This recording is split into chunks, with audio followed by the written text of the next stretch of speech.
right? Yes, we want it slow, yeah. Pull ahead once. Roll the other hydraulics.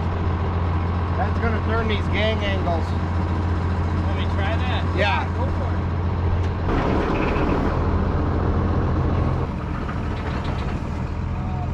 it. See, now that's the difference between the Turbo Till and the Turbo Max. Welcome back to Garak Farms. Today we're going to be testing out this turbo tiller. It's a model 1200, 12 foot, 1500, 15 foot, but we got the 1200 today. We don't know if we could really go much bigger, but these here are meant to just till up mostly the top of the soil, not go too deep. Figured we'll try it out on our front flat here. Not really flat, but flat for this farm. So this is Cody, our salesman from Linkstrom Equipment, and he's gonna tell us what he knows about this machine and how to use it and what it's gonna do for us. So we're gonna start in the back here. This is our rolling basket. The intentions of it is to, obviously follow the entire machine, put a little dirt over top of our residue. For fall tillage, that'll help break down that residue, get some dirt inside of it, and make sure that our residue is not blown off into the fence fields, I guess, if you would. This particular machine has mechanical adjustable spring tension, I guess, for this. Right now we're in the There must be different tightest tension that we have. There's different holes. So we're in the tightest now, so what's recommended? So for this application, we would want to be in the tightest. If we come up here, a basket's not going to do a whole lot. It's going to kind of be able to jump up and down. We're going to keep that in the tensioned mode. Ahead of that, you guys can see the spiked rolling harrow.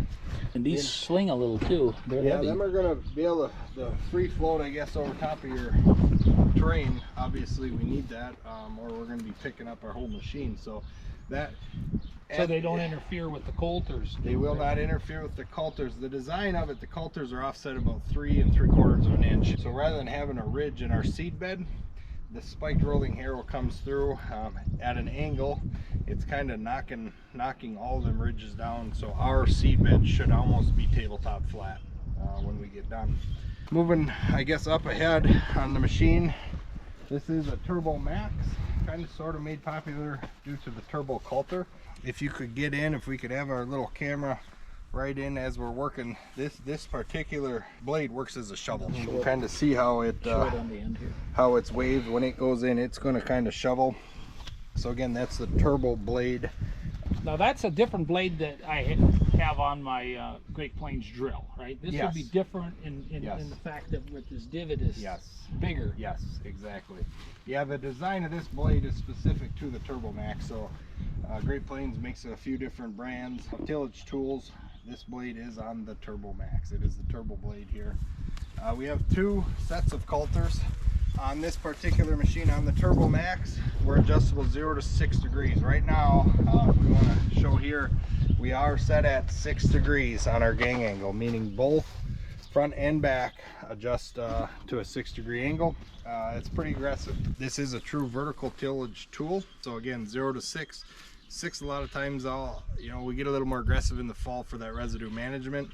In the spring, our goal is seed bed prep, soil, conditioning and warming up them soil temps. So sometimes, a lot of times in the spring, we'll run that a little less aggressive. Depending on what you want to see. Depending upon what you want to see, exactly right. Yep. So depending upon how the field is when we get into it. Like this field now, corn stalks were took off for bedding in the fall. Yeah. This is where we tried out that baler in the fall and all that. So then we manured quite heavily, and the soil conditions around here are still a little wet yet. Yeah. But this been being a little more of a slope. There's a little bit of a sand in some of the knobs. I think we're gonna give it a whirl in here. And I don't have a no-till planter. Some say it is, but it doesn't have the extra coulters out front. Extra coulters. And I'm thinking this might be the ticket to not overly till, but still get that seed placed right. Yeah, you're correct. I mean, that's one of the biggest benefits of this tool is that seed bed prep. I mean, nicest part is guys like you that don't have a true no-till planter, you can come through and you're going to have very good luck because all that residue is chopped up out of the way and starting to incorporate into into the soil.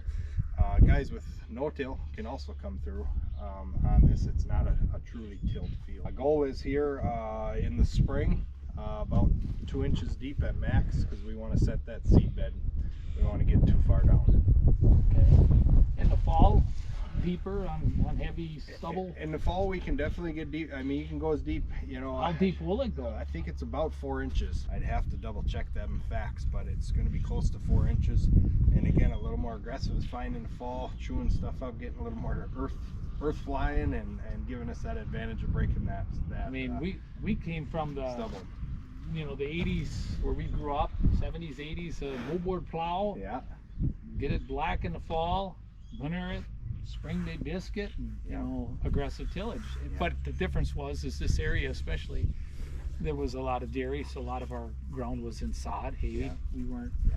So now that we're getting a little more conscious about this soil conservation. So what kind of horsepower on this 12-footer are you guys? So we're looking at about 10 horsepower a foot. So that's going to tell us right around that 120. Of course, as George and I have talked here throughout this process a little bit of talking about this tool, it's going to depend upon our A, soil conditions, and B, our terrain, our landscape. And which I think the terrain is going to be our, and that's where we need to know that this machine is going to be able to pull this machine. Yep. Now they come smaller, 10 foot. Or where's the next size down? 10, I believe 10 is the smallest on it. I'd have to again fact check that. 12 is about as small as we normally get. Well, this would cover 15. Our track. Yes. Yep. Yep. So again, with that, you know, talking soil conditions and terrain and horsepower, the biggest thing is this tool runs extremely well between 7 and 9 miles an hour. Any slower, we're missing out on some of the benefits, and any faster, it makes a mess. I've seen it. It's ridiculous. It's ridiculous. You got stuff flying everywhere. So I think we'll give it a shot here and see what we think. Are we leveled out for our drawbar height, or is there? Yeah, we want to. The best thing to do is to find something flat. If we can find a flat-ish area, that is where we adjust. Where are we going to go for that? I don't know. I was looking. Well, we could. Well, how about if we took it on that pad up there? It ain't flat. Well, it's flat, but it's slope. But I think that would be about as. Yeah. So then what do you do? I mean, we might as well go figure it out and not go tearing around and then. Yeah. We got a little time. I think that's the best thing. I did adjust that a little in the shop. The problem is. So right here is your. Yeah. Problem is not that it's a problem either, but every tractor, obviously, drawbar height, tire size, different things are going to matter. So, kind of have to set that. So we have to feel it on a flat. We'll go out there on the pad and then we'll look at it before we start.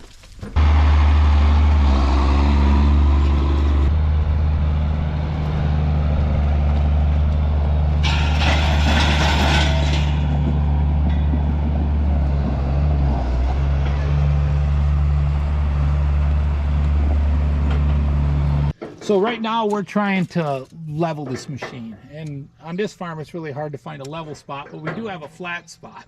It's just not level. But anyway, we got something to measure off of before we start getting in the field. So the front gains and the back gains are the same. They need to be the same. Close, yeah, as close as we can get them. Yeah, ideally what we do is get it on a flat surface with the implement that's going to be pulling it, or the tractor that's going to be pulling the implement, I should say. And a lot of times what we'll do is put a 2x4 down and lower it down so the front and the back hit the 2x4 about the same time. Oh, so it gives you a little easier. This is an inch lower than that. Yeah. And some of that could be our surface here. Honestly, we're at about our max. Well, our field ain't going to be perfect either. Our field's not going to be perfect either, so we have to understand that. So we're close. Well, I don't know, I suppose, huh? Let it rip. And then depth, we're all the way down now, aren't we? Or not quite? I guess we'll just see what we we'll have to see when we drop it down, see where we're at there. It'd be nice if there was some kind of gauge this way to see it. See the depth, now we're just going to be looking at what it does. Yeah, usually what we do, we get it in the ground, go for 50 feet, get up to speed, come back and check to see where our depth is.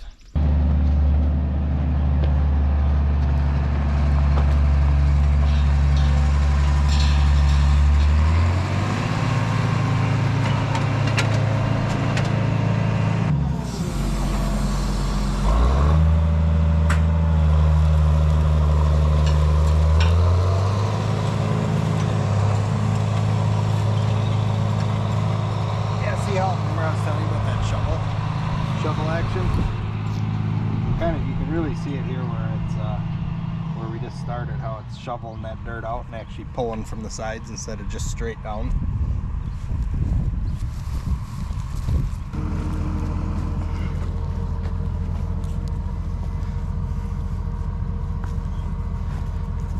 I'm just showing here how, so we're about, like I said earlier, about 3 3/4 inches across, of spacing from the front gang angle to the rear. We're running at about 6-degree gang angle right now, so we're pretty aggressive. And as you can see, you can't see a true ridge in there like you would imagine if you didn't. That spike harrow really knocks them ridges down, creating a nice, smooth, level seed bed. But we are a little deep there, Captain. We'll take her back out a little ways.